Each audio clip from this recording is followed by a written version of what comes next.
The presidency of Barack Hussein Obama will forever be remembered simply as the man who once ran on the slogan, hope and change, but simply lived by the precepts, don't change anything. And because there truly is no left or right in the political paradigm, the Obama legacy will forever be linked to his former George W. Bush. Because it was under the Obama administration that we saw the continuing Bush policies and an ever expansive surveillance state led by the NSA and a drone program that would have former Bush acolytes jealous. In an article written by Prince Williams of the Harvard Political Review in September of 2021, in 2009, the Norwegian Nobel Committee decided that the Nobel Peace Prize would go to a Harvard Law School graduate, an elected junior senator of Illinois, and the first black president of the United States, Barack Obama. According to the committee, Obama's vision and work of a world without nuclear weapons served as the driving force that awarded him a Nobel Prize.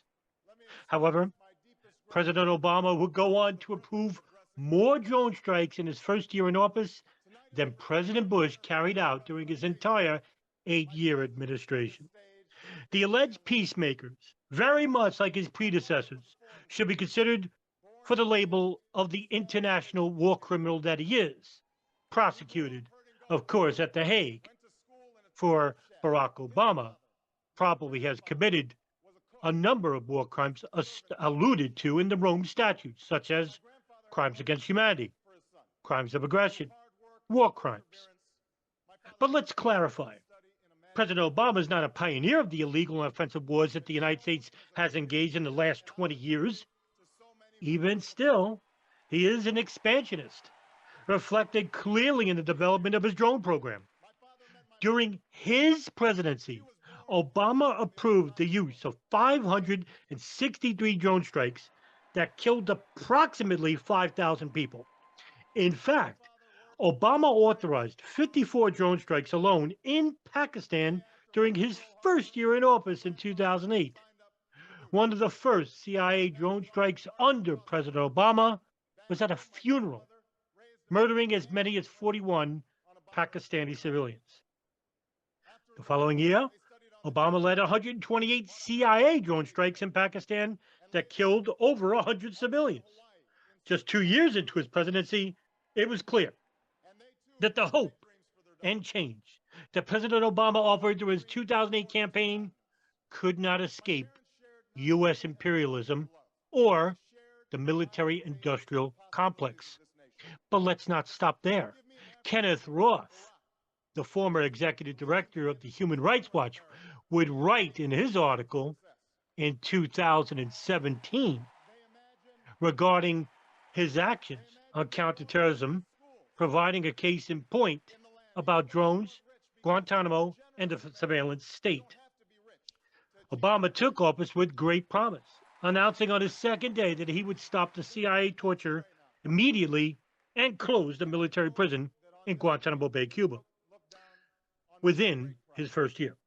By all accounts, the torture did stop, and that's only because of the media presence which pressured the Obama administration to stop the illegal torture called enhanced interrogation techniques by the CIA. But Obama has steadfastly refused to prosecute those responsible or even to allow the release of much more than the summary of a comprehensive Senate Intelligence Committee report that documented it. As a result, rather than reaffirming the criminality of torture, Obama leaves office sending the lingering message that should future policymakers resort to it, prosecution is unlikely. Given Trump's campaign rhetoric about reinstating waterboarding, or even worse, this is hardly an academic point, even considering the opposition of his nominee for defense secretary. Obama's efforts to close Guantanamo has been equally half-hearted. Early in his tenure, he moved slowly, enabling Congress to adopt legislation which he refused to veto, imposing various obstacles to transferring detainees overseas and barring their transfer to the United States, even for trial. Facing political resistance, he reversed early plans to try the accused 9/11 plotters in a federal Southern District of New York, where their trials would long ago have been completed. Instead, the suspects were placed before Guantanamo's military commissions, made from scratch tribunals replete with procedural problems that continue even to this day. Seemingly designed to avoid public revelation of the details of the suspect's torture, the commissions have made virtually no progress toward actual trials, which will not begin until long after Obama leaves office, if ever. Obama has slowly reduced the number of prisoners held at Guantanamo Bay by transferring them abroad and stating that he is doing his job. But his insistence on holding some 2 dozen detainees indefinitely without a charge makes it easier for Trump to repopulate Guantanamo as he has threatened, although he did not.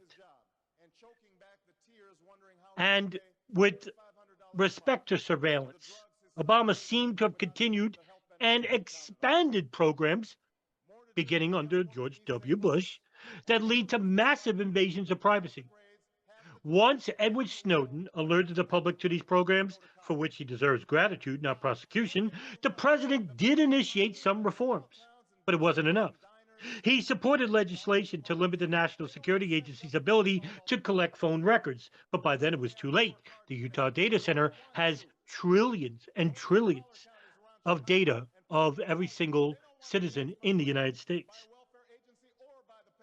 But most of the mass privacy violations that Snowden disclosed remain unaddressed.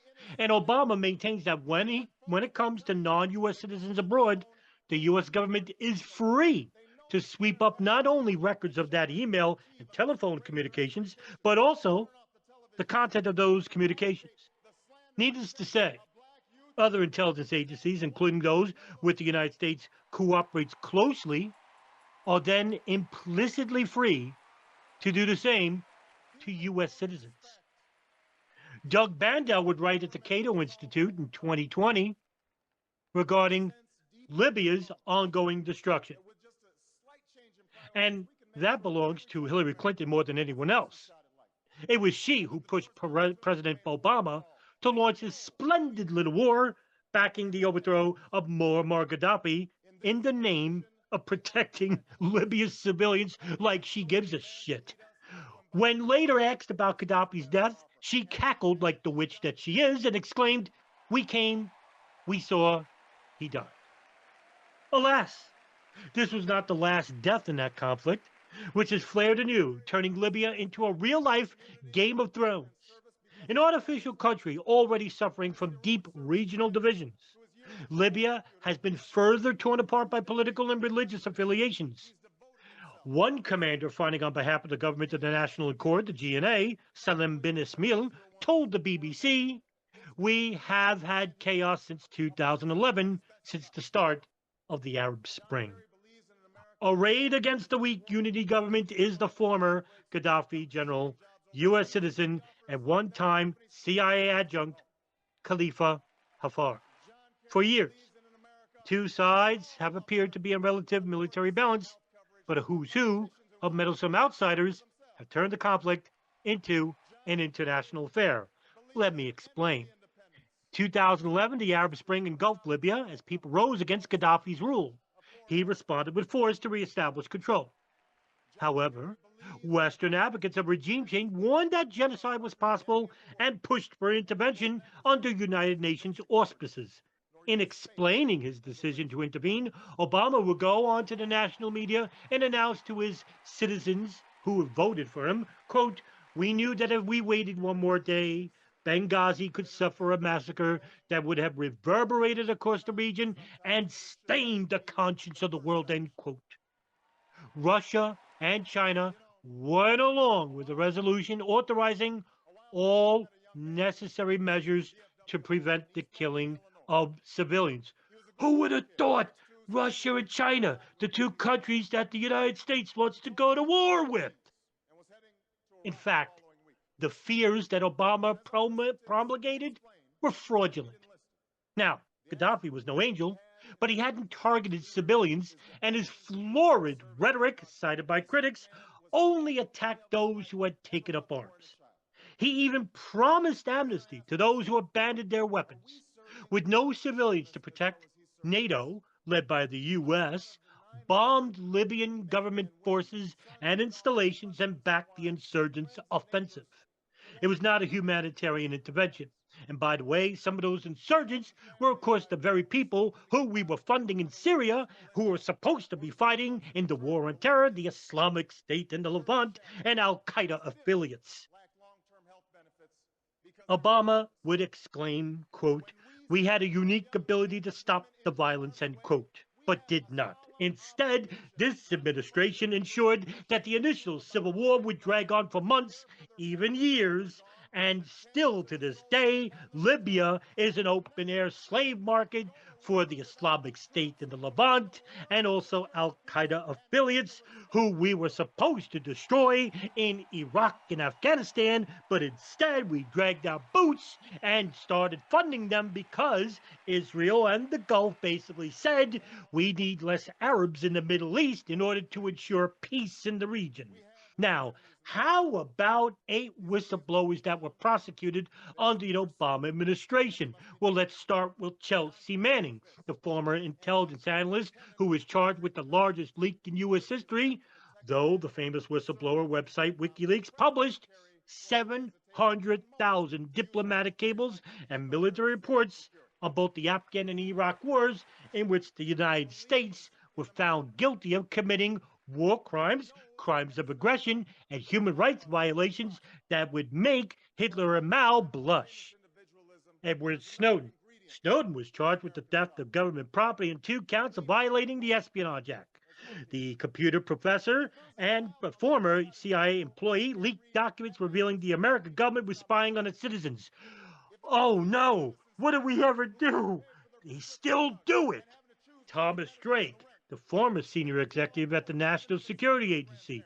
They claimed he violated the Espionage Act and that he was a willing retention and authorized disclosure of classified documents, in which all charges were dropped later because the government fabricated each charge against Thomas Drake, but not for trying to destroy the man's reputation. Stephen Jim Woo Kim, while working at the State Department as an advisor on nuclear proliferation, Jim Woo Kim allegedly revealed that North Korea could conduct a nuclear bomb test to Fox News reporter James Rosen. There has been no updates on his post sentence. James Hiltzenberger, a Navy contract linguist working as an Arabic translator in Bahrain, was prosecuted for unauthorized retention of national defense information. As there are no indications of espionage, Hiltzenberger was proposed a plea deal and a $250 fine.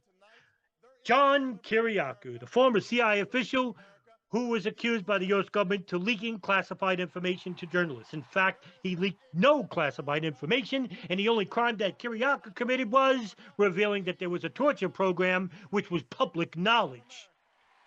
Wipe that crime off your face, Barack Obama. And of course, there's Shamel Leibowitz. He worked for the FBI as a Hebrew translator, in which Leibowitz leaked over 200 pages of documents of transcribed wiretaps from conversations between the Israeli embassy in Washington and the blogger Richard Silverstein. Pleading guilty in 2010, he was sentenced to 20 months in prison and now writes about science, music, Judaism, and current events.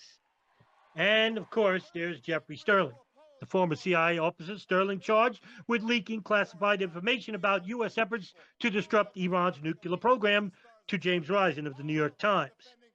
He now works as a fraud investigator. So, what can we say about the Barack Obama administration? There was no hope in change. Just like there was no change to make America great under Donald Trump, just like there is no change when it comes to the current administration, when it comes to Joe Biden. Now, for all of you out there who vote along the party lines of Democrat and Republican, you're brainwashed. You're brainwashed because there is no such thing. And I just use Obama as the example. In fact, I could have made a video regarding Bush, Obama, Biden, Trump, Carter, Ford, Nixon, and the list goes on and on because every single president is a criminal by the definition of the Rome statutes. But guess what? Nobody really is held accountable for their crimes. And when you finally figure this out and you understand that the very people that you allow to represent you, the people that you send money to, that you give and support votes to, are the enemy, not your neighbor who may have flying a different color flag. You're all on the same side because the real war is a class warfare system, the rich versus the poor. And if you stop fighting each other over racial, religious, political, and sexism lines, and you start thinking as a total group of people, is the only time we will ever threaten the establishment that made us believe that we were enemies in the first place.